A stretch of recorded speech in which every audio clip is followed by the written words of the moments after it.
दोस्तों, आपको हमारी तरफ से बहुत सारा नमस्कार। आप लोग कैसे हैं? आशा करता हूँ आप मज़े में होंगे। दोस्तों, आज मैं आपके लिए लाया हूँ स्पीड, टाइम और डिस्टेंस के सवाल। स्पीड, टाइम, डिस्टेंस अर्थात चाल, समय और दूरी।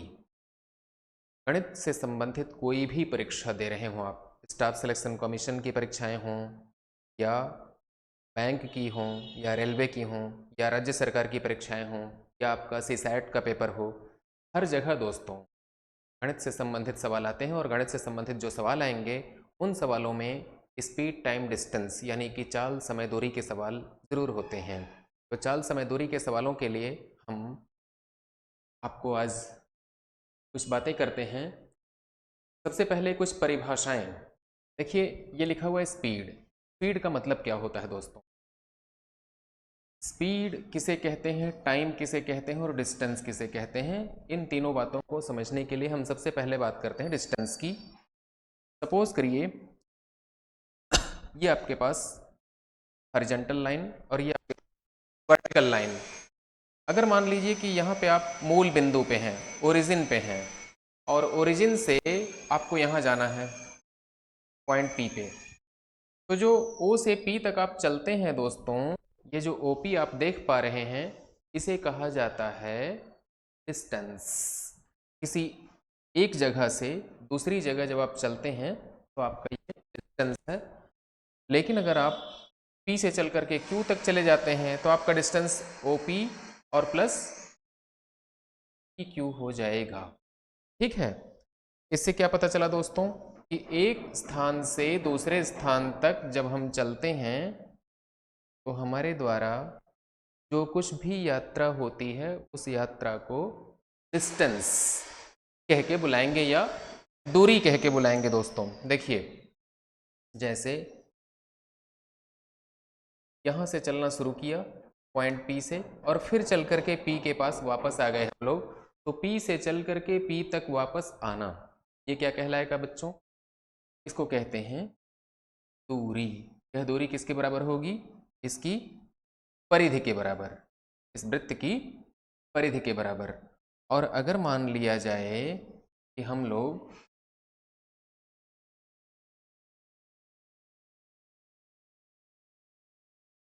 P है, Q है, R है और S, P से चल करके Q तक जाएं, Q से चल के R और R से चल के S तक आ जाएं, तो हमारे द्वारा तय की गई दूरी PQ plus QR plus RS के बराबर होगी। ठीक है। अब सवाल उठता है कि अगर दूरी हम समझ गए, जैसे इलाहाबाद से कानपुर जाते हैं तो हम 200 किलोमीटर चलते हैं, कानपुर से लखनऊ जाते हैं तो 80 किलोमीटर चलते हैं। ये क्या है बच्चों? ये दूरी है। ठीक है। अब दूरी को जब आप तय करते हैं तो आपके पास दूरी को तय करने के, दूरी को कवर करने के अलग अलग माध्यम होते हैं। कौन कौन से माध्यम होते हैं? दूरी को आप पैदल चल के कवर कर सकते हैं, हवाई जहाज़ से कवर कर सकते हैं, ट्रेन से, बस से, साइकिल से, कार से, वगैरह वगैरह। हमारे पास ढेर सारे साधन हैं दूरी को तय करने के। ठीक है। और अगर जल मार्ग की बात करें तो हम लोग नाव से भी दूरी को तय करते हैं, तैर करके पार करते हैं दोस्तों। अब फिलहाल बात करनी है हमको दूरी के बारे में, जरा गौर से देखिए। अगर आप पॉइंट ए से चल करके पॉइंट बी तक पहुंचते हैं तो ए बी क्या है आपके लिए? बी। और इस ए बी में जितना समय खर्च करते हैं, मान लीजिए कि इलाहाबाद से कानपुर जाने में आपको 5 घंटे लगते हैं, तो इलाहाबाद से कानपुर जो 200 किलोमीटर होता है बच्चों, यह 200 किलोमीटर क्या है आपके लिए? दूरी। और जो 5 घंटे का वक्त लगता है वो क्या है आपके लिए? समय। समय अर्थात टाइम। तो आप स्पीड समझ गए, टाइम समझ गए, डिस्टेंस। अब स्पीड की बात करते हैं दोस्तों। स्पीड क्या होता है, ध्यान से देखिए। स्पीड बराबर होता है दूरी में समय का भाग दे दीजिए, दूरी में समय का भाग दे दीजिए, जो आएगा उसे कहते हैं चाल या स्पीड। चाल की परिभाषा क्या हो सकती है दोस्तों? चाल की परिभाषा ये हो सकती है, एकांक समय में जो दूरी हम तय करते हैं उसको चाल कहा जाता है। ठीक है, ध्यान से देखिएगा।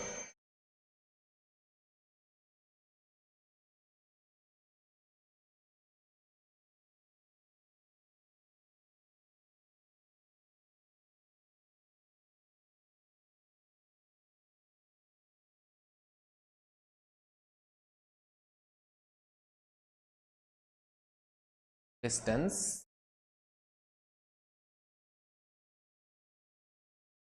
कवर्ड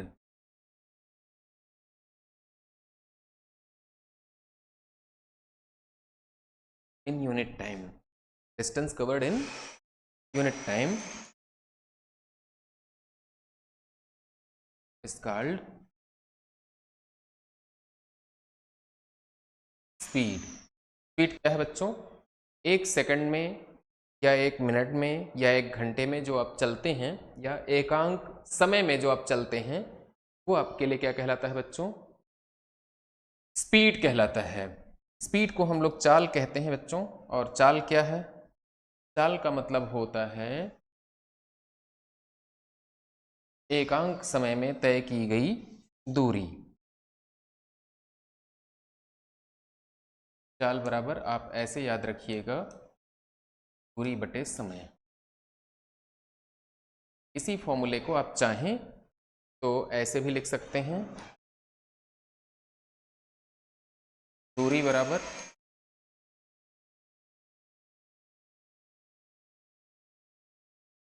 चाल गुणे समय। दूरी बराबर क्या होगा?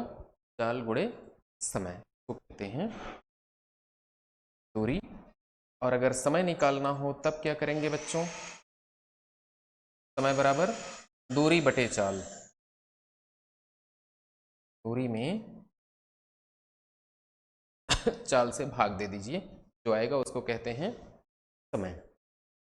अब सवाल उठता है यहाँ पे एक बहुत जरूरी बात है बच्चों, देखिए।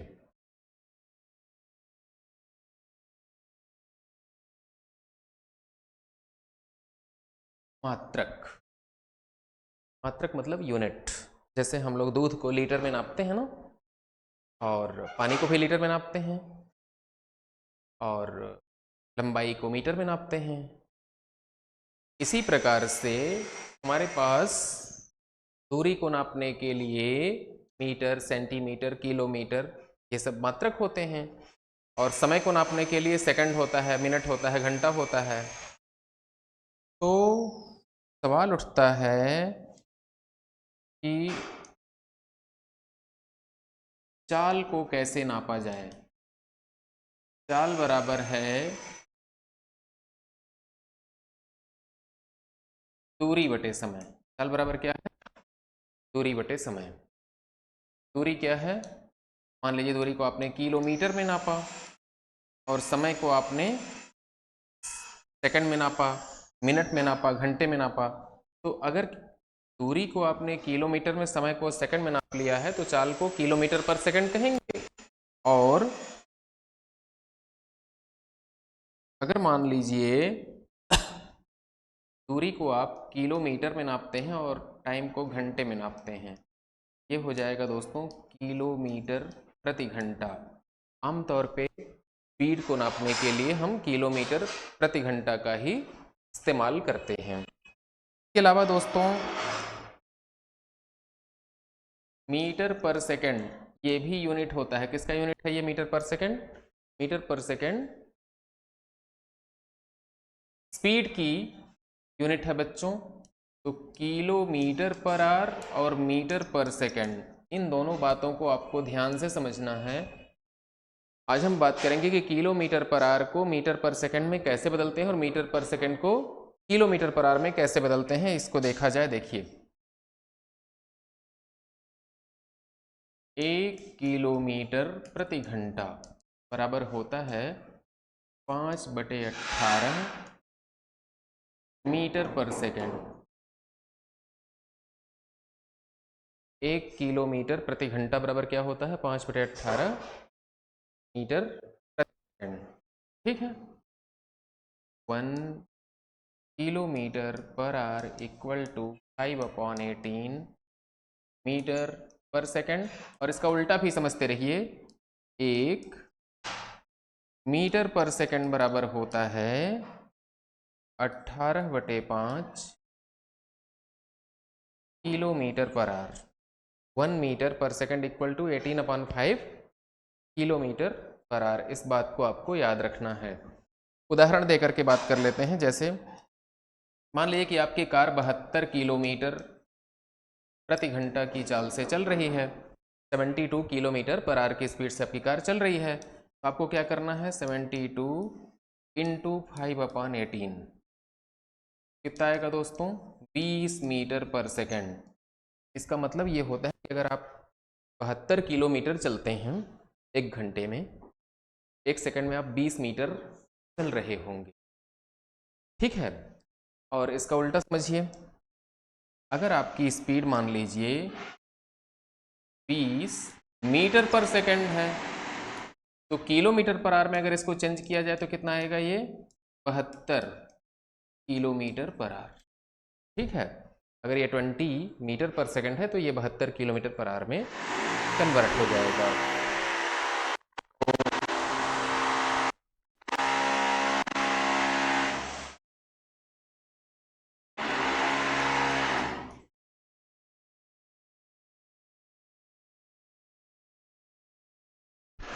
दोस्तों आज के लिए इतना ही।